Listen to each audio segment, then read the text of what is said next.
मुरीद के का जो ये कॉम्प्लेक्स है, ये health and education complex Nangal सादा कहलाता है। मस्जिद के ऊपर अटैक हुआ है और मस्जिद के जो मौज़िन थे, वहाँ पे जो खादिम थे, 2 से 3 लोग वहाँ पे शहीद हुए हैं, बुज़ुर्ग। आपको 2002 में, 3 में, 4 में ऑनवर्ड्स ये सारे नाम मिलेंगे जो हमेशा से हिंदुस्तान इन जगहों का नाम लेता है और ये कहता है कि जी यहाँ पे ये चीज़ें मौजूद हैं।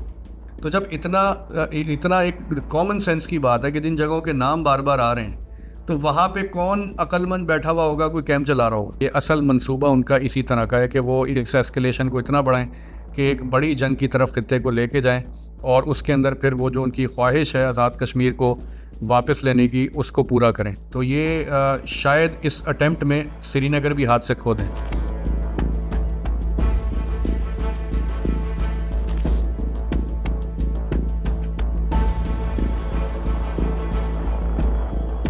पिछले कुछ दिनों से इंडिया में मुरीद की और बहावलपुर ट्रेंड कर रहे थे।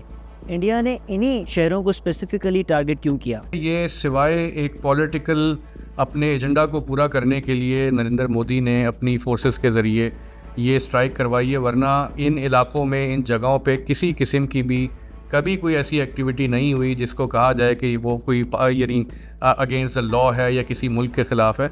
ये शुरू से ही इन इलाकों के बारे में, इन जगहों के बारे में प्रोपेगेंडा हिंदुस्तान की तरफ से ही हो रहा है। आज तक कभी भी दुनिया में कोई इंडिपेंडेंट कोई इन्वेस्टिगेशन, कोई ऐसी चीज़ साबित नहीं हुई कि जिससे ये पता चले कि यहाँ पे कोई ऐसी एक्टिविटी हो रही है जिसकी वजह से कोई दुनिया में किसी को ख़तरा। ये एजुकेशन की, हेल्थ की जगहें हैं और ये मैं तो समझता हूँ कि इंटरनेशनल जितनी भी इस वक्त क्या कहते हैं इदारे हैं, उनको ये देखना चाहिए कि ये वॉर क्राइम जो है हिंदुस्तान ने, उसका वो मुर्तकब हुआ है एक हॉस्पिटल के ऊपर, मस्जिद के ऊपर। ये जगहें तो जंग के अंदर भी कभी भी इनके ऊपर अटैक नहीं किए जाते, ना इबादत गाहों पे अटैक किए जाते हैं, ना अस्पतालों पे किए जाते हैं, ना तालीमी इदारों पे किए जाते हैं। तो हिंदुस्तान बाकायदा तौर पे ये उसके हिंदुत्व का एजेंडा है। हमने देखा कि पहलगाम में उन्होंने प्रोपेगेंडा किया कि जी यहाँ पे मज़हब देख के हिंदुओं को मारा गया है। तो उसका जवाब उन्होंने ये सोचा कि पाकिस्तान में मसाजिद के ऊपर वो हमले करें।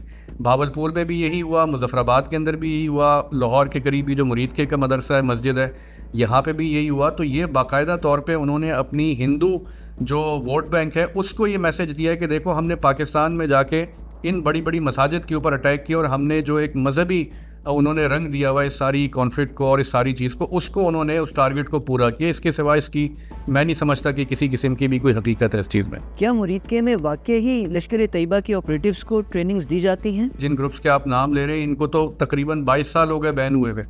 यानी पाकिस्तान की जब कश्मीर में 9/11 के बाद जनरल मुशर्रफ साहब थे, उन्होंने इन ग्रुप्स को बैन किया और उसके बाद पाकिस्तान ने उनके जितने भी एसेट्स और जितनी भी जगहें थी वो सारी अपने कंट्रोल में ली। और ये सबसे बड़ी मिसाल मुरीद के की जहाँ पे स्ट्राइक हुई है। मुरीद के का जो ये कॉम्प्लेक्स है, ये health and education complex Nangal सादा कहलाता है और इसके अंदर आप गवर्नमेंट ऑफ पंजाब के तहत यहाँ पे एडमिनिस्ट्रेटर मौजूद है, यहाँ पे हॉस्पिटल्स हैं, यहाँ पे एजुकेशन के कॉम्प्लेक्स हैं, यहाँ हज़ारों बच्चे पढ़ते हैं। तो इस जगह को, जो कि गवर्नमेंट ऑफ पंजाब की प्रॉपर्टी है, उसके ऊपर हिंदुस्तान ने ये स्ट्राइक की है और मस्जिद के ऊपर। तो आप इसी से अंदाज़ा लगाएं कि ये सारा एक प्रोपेगेंडा है जो ये किया जाता है कि जी पाकिस्तान की तरफ से शायद कोई इस तरह की सपोर्ट कश्मीर में हो रही है जो मिलिटेंसी को सपोर्ट कर रही है, जबकि पाकिस्तान तो ख़ुद बहुत बड़ा विक्टिम है हर किस्म की एक्सट्रीमिज़म का, टेररिज्म का। तो ये सवाल ही नहीं पैदा होता कि किसी ऐसी जगह पे जो वैसे ही इतनी हाईलाइटेड है, जिसके बारे में हिंदुस्तान पहले ही इतना प्रोपेगेंडा करता है और कई साल पहले हुकूमत ने उसको अपने कंट्रोल में ले लिया है, तो कैसे पॉसिबल है कि यहाँ पे कोई किसी किस्म की एक्टिविटी हो। जहाँ तक बात है कि यहाँ पे भी बंकर्स बने हुए हैं या यहाँ पे कोई ऐसी एक्टिविटी होती, तो मेरा ख्याल है पाकिस्तान का सारा मीडिया इस वक्त यहाँ पे जो नंगल सादा में ये मेडिकल और हेल्थ कॉम्प्लेक्स है, एजुकेशन कॉम्प्लेक्स है जिस पर ये अटैक हुआ है, तो वहाँ पे सारा जो है मीडिया मौजूद है। और अभी आप देखेंगे पाकिस्तानी मीडिया के ऊपर वो सारी फुटेजेस, वो सारी चीज़ें दिखाई जाएंगी कि जहाँ पे उस मस्जिद के ऊपर अटैक हुआ है और मस्जिद के जो मौज़िन थे, वहाँ पे जो खादिम थे, 2 से 3 लोग वहाँ पे शहीद हुए हैं, बुज़ुर्ग। और उसके अलावा पूरी मस्जिद जो है वो वहाँ पे तबाह हो चुकी है। तो कोई किसी किस्म का ना वहाँ से बंकर मिला है, इंटरनेशनल मीडिया भी आके इसको ऑब्ज़र्व करेगा, देखेगा। तो ये एक बहुत बड़ा झूठ है और झूठ के अलावा इसके अंदर कोई हकीकत नहीं है। क्या Pakistan Indian illegally occupied Jammu and Kashmir में मिलिटेंट्स को सपोर्ट करता है? पिछले 5-6 साल से ख़ास तौर पे मैं ये कहूँगा कि कश्मीर की जो तहरीक है वो कम्प्लीटली इंडिजिनस हो चुकी है। बल्कि पहले से ही थी, लेकिन ख़ास तौर पे जब इन्होंने लॉकडाउन किया, उससे पहले भी अगर आप उठाएं तो ये बुरहान वानी और दीगर जितने भी कश्मीरी मिलिटेंट्स थे, दुनिया ने देखा कि ये सारे लोकल कश्मीरी नौजवान थे जिन्होंने हिंदुस्तान के ख़िलाफ़ गन उठाई और यूनाइटेड नेशंस के क्या कहते हैं कवानीन के तहत उनको राइट ऑफ सेल्फ डिटर्मिनेशन हासिल था। तो उन्होंने ख़ुद से अपने इन्हिसार करके ये सारी तहरीक आज तक ज़िंदा रखी हुई है। यही वजह है कि हिंदुस्तान के पास कोई ऐसा सबूत नहीं है कि वो ये दिखा सके कि पाकिस्तान से कोई आके या पाकिस्तान से किसी किस्म की भी ऐसी सपोर्ट मिली है जिसकी वजह से जो है वो इस तरह की इंसर्जेंसी या इस तरह के अटैक्स वहाँ पर हो रहे हैं। अव्वल तो ये पहलगाम का वाक़या ही सारी दुनिया कह रही है कि इसका कोई सबूत ही वो नहीं दे सके, लेकिन ये बात हकीकत है कि कश्मीर में सारी कोशिशों के बावजूद, लॉकडाउन के बावजूद, वो जो कश्मीरियों की विल है, जो उनकी ख्वाहिश है हक़ खुद इरादियत की, वो उस चीज़ को तोड़ नहीं सके। तो ये एक बहुत बड़ा प्रॉब्लम था जिसकी वजह से हमने देखा कि वो पाकिस्तान में भी दहशतगर्दी, ख़ास तौर पे अफ़गान विड्रॉल के बाद आपने देखा होगा कि बहुत ज़्यादा उसके अंदर स्पाइक आया। कश्मीरी तो ख़ुद पाकिस्तान से नाराज़ है कि पाकिस्तान कश्मीर की सपोर्ट नहीं कर रहा। ठीक है, पाकिस्तान जो कभी माजी में किया करता था वो तो पाकिस्तान ने सारा अपना बिहेवियर बदल दिया।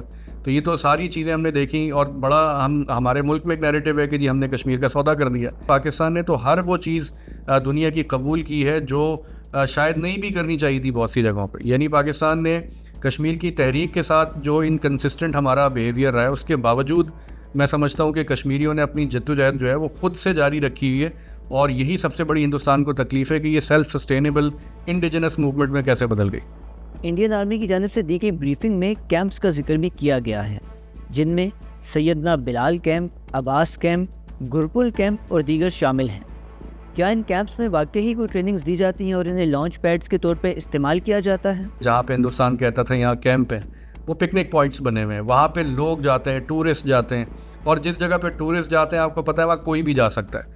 ठीक है, वहाँ पे कोई इंडिपेंडेंट जर्नलिस्ट भी जा सकता है, कोई अपनी इन्वेस्टिगेशन करने भी जा सकता है। तो कोई ऐसी चीज़, कोई सबूत दुनिया के पास नहीं है कि जिसमें वो कहें कि कश्मीर में, आज़ाद कश्मीर में या किसी भी जगह पाकिस्तान के कोने में कोई कैंप्स चल रहे हैं। तो ये वही बात है कि ये सारे नाम जो आप ले रहे हैं इनको आप सर्च करें तो गूगल पे जाएं, आपको 2002 में, 3 में, 4 में ऑनवर्ड्स ये सारे नाम मिलेंगे जो हमेशा से हिंदुस्तान इन जगहों का नाम लेता है और ये कहता है कि जी यहाँ पे ये चीज़ें मौजूद हैं। तो जब इतना एक कॉमन सेंस की बात है कि जिन जगहों के नाम बार बार आ रहे हैं तो वहाँ पे कौन अक्लमंद बैठा हुआ होगा कोई कैंप चला रहा होगा। ठीक है, तो ये तो कॉमन सेंस के भी ख़िलाफ़ बात है ना।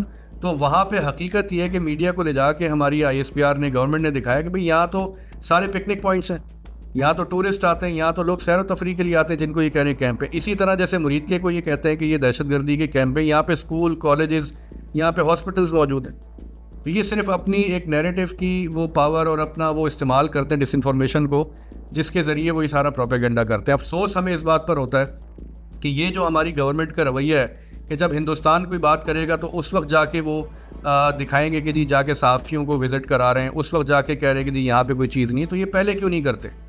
इनको चाहिए कि ये कम से कम जिन जगहों के बारे में हिंदुस्तान प्रोपेगेंडा करता है उनके बारे में, उन जगहों पे ये पहले से लेके जाए ना, चीज़ों को दिखाएं, दुनिया को नॉर्मलाइज करे कि जी यहाँ पे कोई ऐसी चीज़ नहीं है। क्यों हम इंतज़ार करते हैं इस चीज़ का कि जब कोई क्राइसिस होगा उसके बाद जाके हम दुनिया को बताएंगे और हिंदुस्तान अपने प्रोपेगेंडे की पावर के तहत उसको जो है ना वो एक टारगेट शो करके, और आज उसने कर दी है वो हरकत। यानी ये हमेशा से जो वो बात करता था आज उसने अमली तौर पर मेन लैंड में आके स्ट्राइक कर दी है।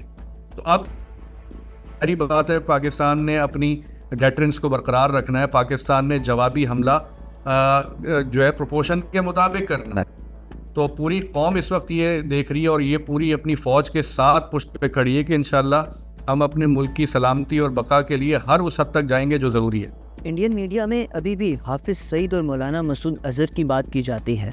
क्या ये लोग अभी भी इन टारगेटेड शहरों में मौजूद हैं? मैं इस पर सिर्फ इतना बता सकता हूँ कि एक तो हमें ये बात जहन में रखनी चाहिए कि ये हिंदुस्तान की हमेशा से पॉलिसी थी कि वो चंद शख्सियात को, चंद ऑर्गेनाइजेशंस को बहाना बनाकर पाकिस्तान को उनका फैसिलिटेटर या सपोर्टर दिखाए दुनिया के सामने।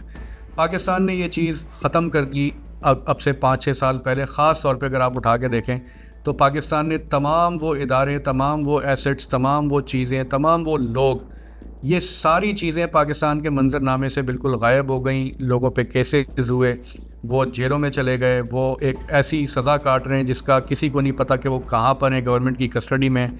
जितने इदारे उन लोगों से एसोसिएटेड थे वो सारे गवर्नमेंट ने अपने कंट्रोल में ले लिया और दुनिया ने तस्लीम किया इस बात को।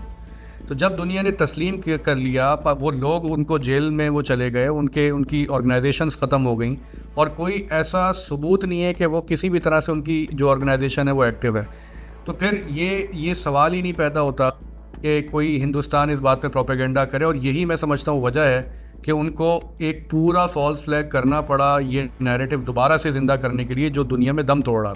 बीजेपी और मोदी हुकूमत की जानिब से AJK को ऑक्यूपाई करने की बहुत बात की जाती है।